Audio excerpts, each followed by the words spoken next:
Shalom saudaraku, selamat pagi.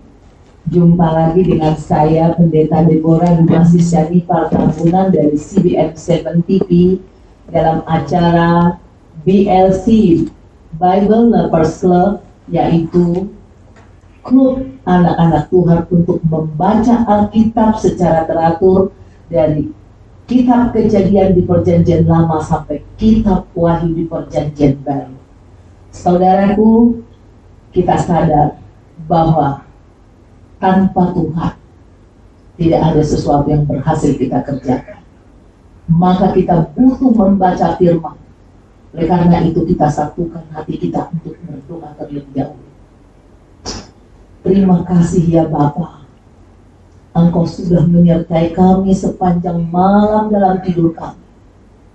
Dan kami boleh didapati dengan sehat dan selamat pagi ini. Kami bersyukur Tuhan. Sebelum kami beraktivitas hari ini, Tuhanlah sumber hidup kami dan kekuatan kami. Maka kami merendahkan diri di hadapan-Mu, memohon pertolongan. Berkati kami di pagi yang indah ini.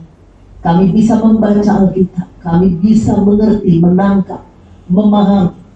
Dan biarlah firman-Mu Tuhan menjadi suluh yang terang bagi kami. Sehingga apapun yang kami lakukan hari ini dipimpin oleh Roh Tuhan. Karena di dalam Engkau ada keberhasilan, ada kemenangan, ada sukacita. Kami sambut firman-Mu dalam nama Tuhan Yesus. Amin. Saudaraku, kita masuk ke dalam pembacaan Kitab Kejadian pasal 16 ayat 1 sampai 16 juga. Kitab Kejadian pasal 16 ayat 1 sampai 16. Judulnya Hagar dan Ismail. Ayat 1. Adapun Sarai istri Abram itu tidak beranak. Ia mempunyai seorang hamba perempuan orang Mesir, Hagar namanya. 2. Berkatalah Sarai kepada Abram, engkau tahu Tuhan tidak memberi aku melahirkan anak. Karena itu, baiklah, hampiri hambaku itu. Mungkin oleh dialah aku dapat memperoleh seorang anak. Dan Abram mendengarkan perkataan Sarai. 3. Jadi Sarai istri Abram itu mengambil Hagar hambanya, orang Mesir itu, yakni ketika Abram telah 10 tahun tinggal di tanah Kanaan, lalu memberikannya kepada Abram suaminya untuk menjadi istrinya. 4. Abram menghampiri Hagar, lalu mengandunglah perempuan itu. Ketika Hagar tahu bahwa ia mengandung, maka ia memandang rendah akan nyonyanya itu. 5. Lalu berkatalah Sarai kepada Abram, penghinaan yang kuderita ini adalah tanggung jawabmu. Akulah yang memberikan hambaku ke pangkuanmu. Tetapi baru saja ia tahu bahwa ia mengandung, ia memandang rendah akan aku. Tuhan kiranya menjadi hakim antara aku dan engkau. Ayat 6. Kata Abram kepada Sarai, hambamu itu di bawah kekuasaanmu. Perbuatlah kepadanya apa yang kau pandang baik. Lalu Sarai menindas Hagar, sehingga ia lari meninggalkannya. 7. Lalu malaikat Tuhan menjumpainya dekat suatu mata air di padang gurun, yakni dekat mata air di jalan ke Syur. 8. Katanya, Hagar hamba Sarai, dari manakah datangmu dan kemanakah pergimu? Jawabnya, aku lari meninggalkan Sarai nyonyaku. 9.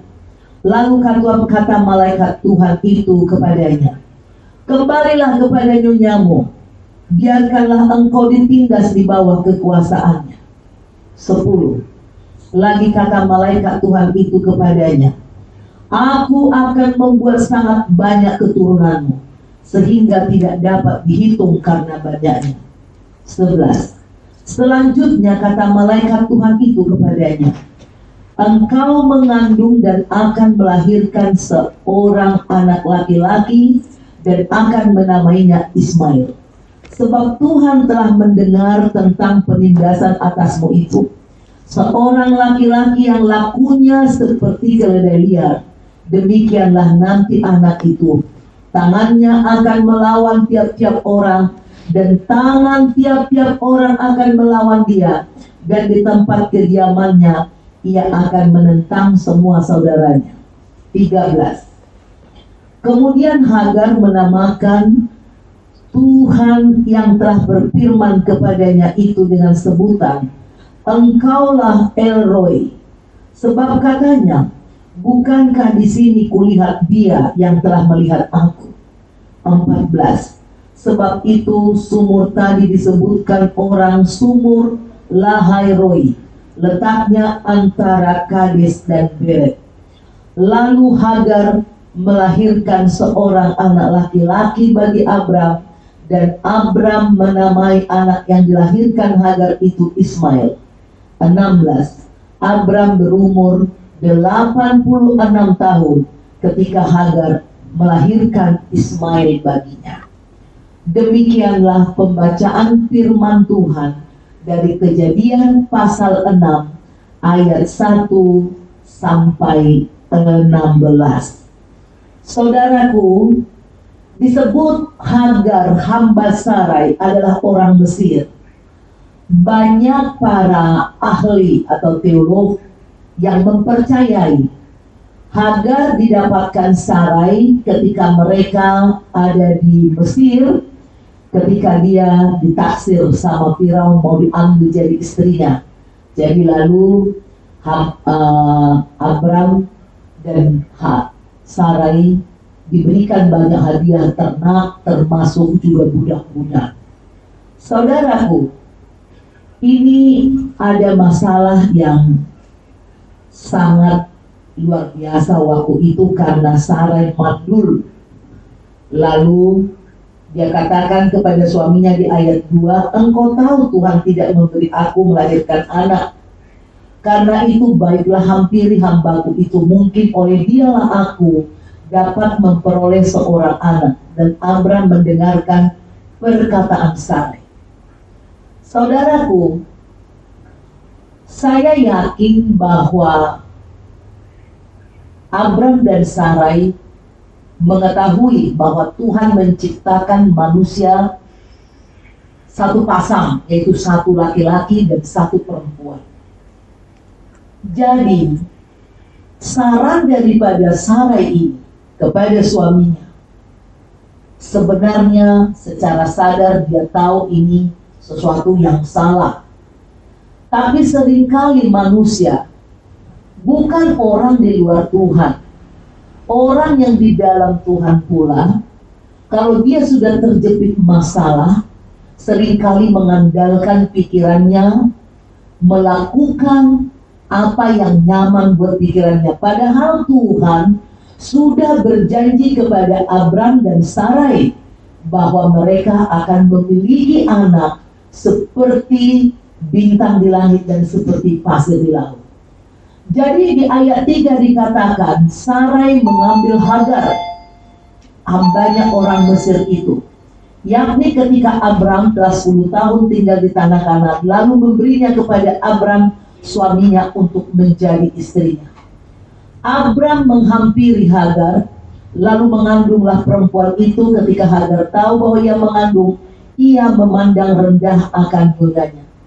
Saudara tahu, posisi seorang hamba waktu itu benar-benar seharusnya dia tidak punya hak apapun untuk melawan, untuk melakukan sesuatu tindakan yang merugikan atau yang menyebalkan bagi nyonyanya.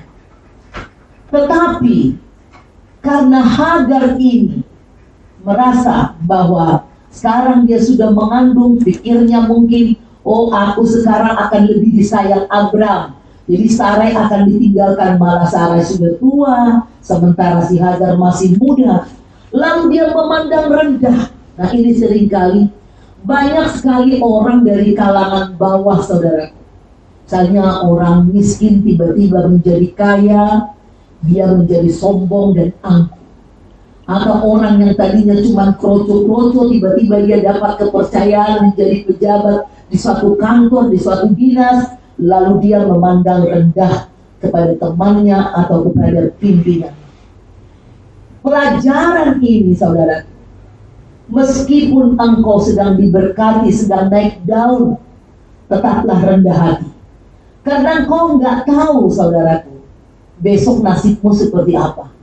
Dan di atas langit masih ada langit. Artinya, kalau kau merasa dirimu kuat hari ini, hebat hari ini, kaya hari ini, berkedudukan, berkekuasaan hari ini, besok bisa ada yang lebih hebat dari kau. Kalau kau sombong, kau akan ditindas, kau akan dipermalukan. Oleh karena itu, saudaraku, kita lihat Sarai mengadu kepada Abram atas penghinaan yang dilakukan oleh Hagar. Dia bilang, sebenarnya inilah logika wanita ya. Dia yang salah ngasih hamba kepada suaminya. Tapi ketika hamba ini kurang ajar, dia meminta pertanggungjawaban. Dia katakan nih, Tuhan kiranya menjadi hakim antara aku dan engkau. Aku yang ngasih Hagar ini ke pangkuanmu. Kenapa dia jadi kurang ajar sama aku, kira-kira gitu.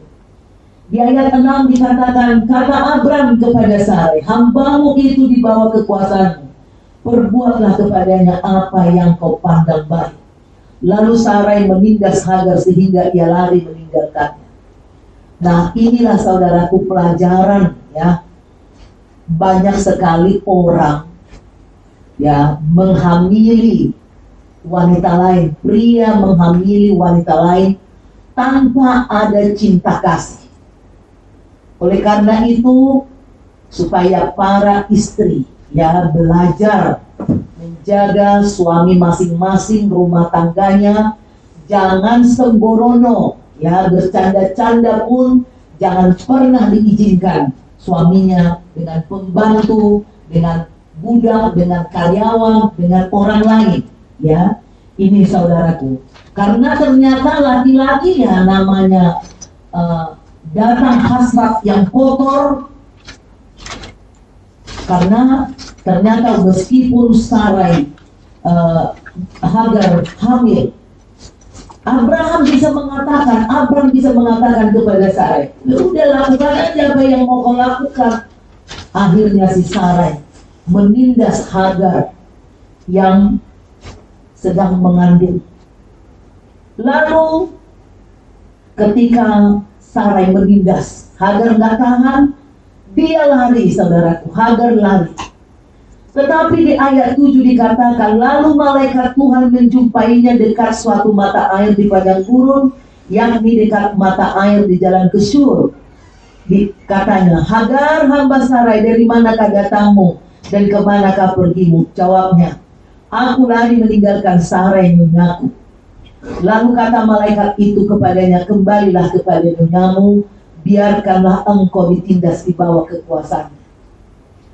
Ada beberapa poin yang kita pelajari. Jika kita bersalah, saudaraku, kita tidak bisa mendiamkan masalah itu, tapi kita harus menyelesaikan ya. Kalau kau bersalah dengan pasanganmu, dengan orang lain, dengan keluargamu, ya bereskan. Tuhan tidak akan biarkan kamu melarikan diri ya. Tuhan ingin bertanggung jawab untuk semua kita. Semua bertanggung jawab atas semua perkataan, atas semua tindakan kita, saudara. Nah, namun demikian saudaraku, di ayat 11 selanjutnya kata malaikat Tuhan itu kepadanya, engkau mengandung dan akan melahirkan seorang anak laki-laki dan akan menamainya Ismail, sebab Tuhan telah mendengar tentang penindasan atasmu itu. Saudaraku, betapa Tuhan itu mengasihi manusia. Meskipun manusia sudah melakukan kesalahan yang berat, ketika kita sedang susah, Tuhan tetap datang melawat.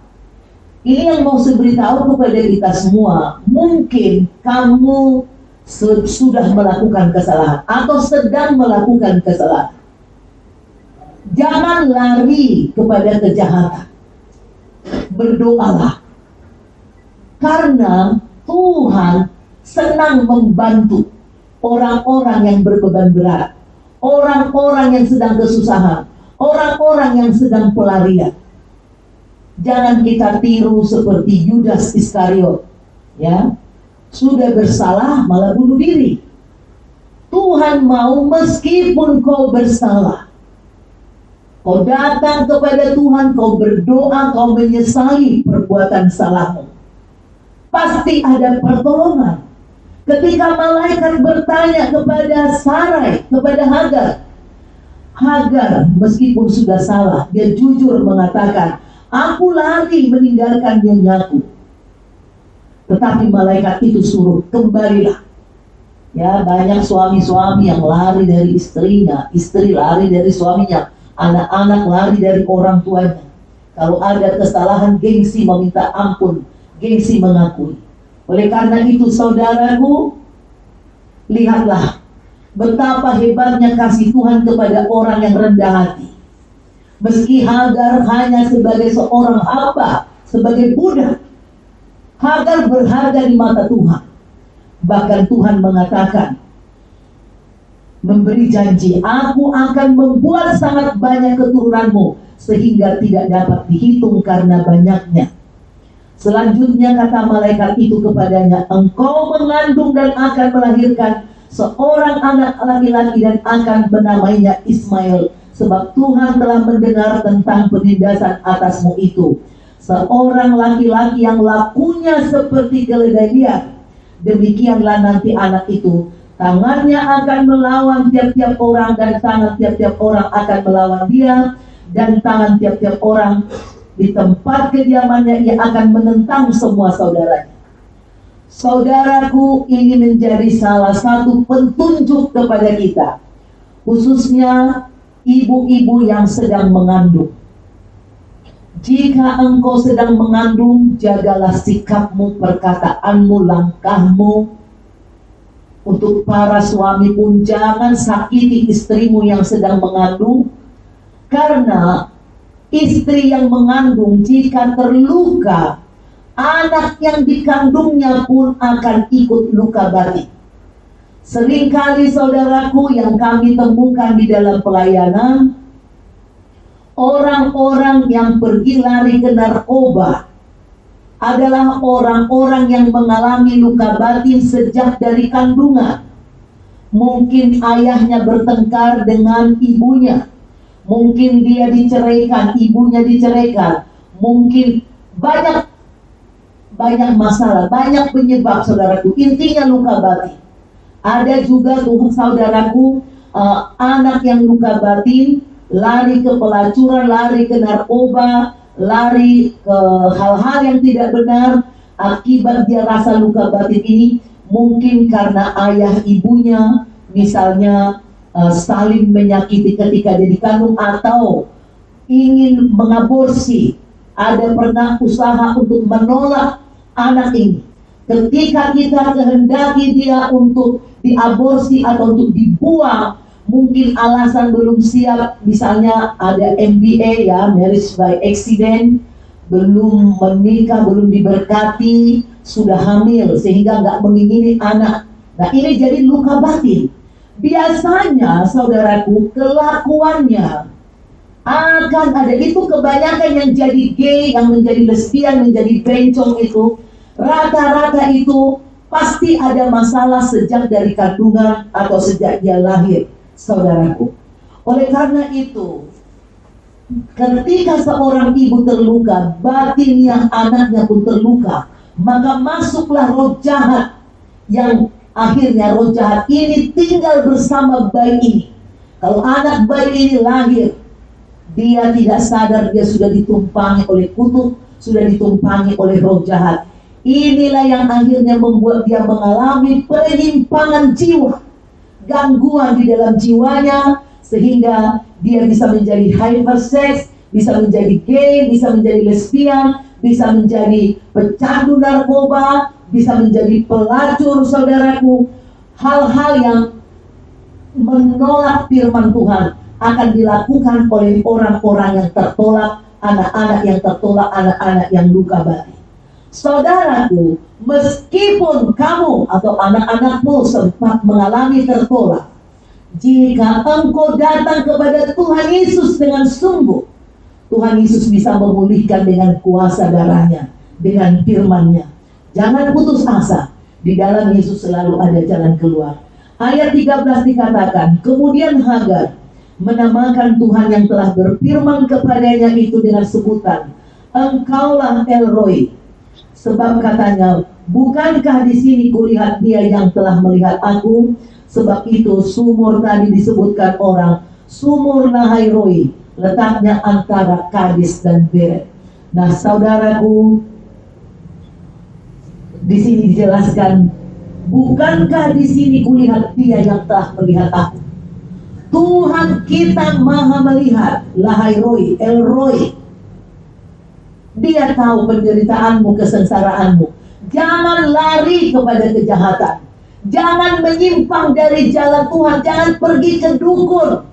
Mungkin kamu minder, mungkin kamu anak angkat, mungkin kamu anak haram, mungkin kamu memiliki kelainan-kelainan jiwa tadi. Tuhan tidak menciptakan manusia menjadi bencong, menjadi gay, menjadi lesbian, menjadi hypersex atau yang lainnya. Tuhan menciptakannya sempurna, tapi roh jahat datang karena keadaan hati yang terluka dari ibu yang mengandung dan anak itu dimasuki. Jangan menyalahkan Tuhan, jangan katakan Tuhan yang menciptakanmu demikian. Kalau orang tua kita hidup di dalam dosa, pergi kepada perdukunan, kita bisa menanggung akibat kejahatan, kesalahan yang dilakukan orang tua kita. Tapi ingat, ketika kau datang kepada Tuhan, kutuk bisa diubah Tuhan menjadi berkat. Yang bencong pun bisa menjadi normal, yang gay bisa normal, yang lesbian bisa normal, yang kecanduan narkoba bisa tidak candu lagi, bisa sembuh. Kecanduan seks bisa sembuh. Apapun masalah yang mengikat engkau, Tuhan Yesus kuasa darahnya. Tapi datanglah kepada Tuhan dengan cara apa? Merendahkan hati. Beri dirimu dibaptis, diajar oleh Tuhan. Pergi beribadah, berpuasa, baca firman. Tuhan Yesus pasti memberi kemenangan dan pertolongan. Ingat saudaraku, keledaian, dan ini terbukti keturunan daripada Ismail saat ini selalu ada perang satu sama lain dengan saudara-saudaranya. Nah, ini kutuk, tapi itu tidak berlaku. Meskipun kau keturunan Ismail, kalau kau datang kepada Tuhan, Yesus Kristus adalah jawaban juru selamat buat setiap masalah manusia. Demikian saudaraku. Ingat, jangan engkau bunuh diri, jangan engkau lari menyimpang dari firman Tuhan. Tuhan Yesus sanggup menolongmu jika engkau mengalami salah satu dari masalah tertolak ini. Mari kita bersatu di dalam doa. Terima kasih Bapa untuk firman ini. Kami mengucap syukur. Aku berdoa Tuhan untuk semua anak-anak Tuhan, bila ada yang pernah mengalami tertolak di dalam kandungan, mungkin dia anak yang tidak diinginkan atau terluka batinnya, mungkin ayah ibunya bertengkar ketika dia dikandung, atau pernah dipersembahkan kepada roh jahat, sehingga iblis mengikat menguasai mereka, dan mereka akhirnya lari ke jalan-jalan yang sesat, jalan kegelapan, terikat narkoba, terikat seks, menyimpang menjadi tidak normal jiwanya. Tuhan Yesus, aku berdoa buat semua anak-anakmu yang mengalami ketertolakan ini. Tuhan jamah, Tuhan sembuhkan. Juga aku berdoa untuk ibu-ibu yang mandul supaya tidak putus asa. Tuhan jamah rahim para wanita yang mandul supaya bisa melahirkan. Tiada yang mustahil bagimu. Juga Tuhan, saya berdoa buat anak-anak Tuhan yang sedang mengalami naik daun, baik itu secara karir, secara kekayaan, secara pekerjaan, secara pendidikan. Tuhan tolong supaya mereka tetap rendah hati, tidak mengandalkan pikirannya, tidak mencari jalan pintas, tetap takut akan Tuhan, berdoa kepada Tuhan. Berkati mereka semua Bapa, di dalam nama Tuhan Yesus. Engkau menolong kami dalam pekerjaan kami, dalam semua aktivitas kami hari ini. Dalam nama Tuhan Yesus Kristus. Haleluya. Maranatha, Immanuel. Amin. Saudaraku, bila engkau terberkati dengan firman ini, mari silahkan saudaraku buka YouTube. Saudara jangan lupa buka YouTube, klik CBM 7 atau CBM 7 TV dan tinggal buka. Lihatlah di situ ada tulisan Kejadian 1, Kejadian 2, Kejadian 3. Jika engkau terberkati, ada pengertiannya, ada pemahamannya, ada pengupasannya, pembahasannya. Silahkan saudara share kepada orang, usahakan orang lain ikut mendengar supaya terberkati dan saudara ikut mengambil bagian dalam memberitakan Injil. God bless you.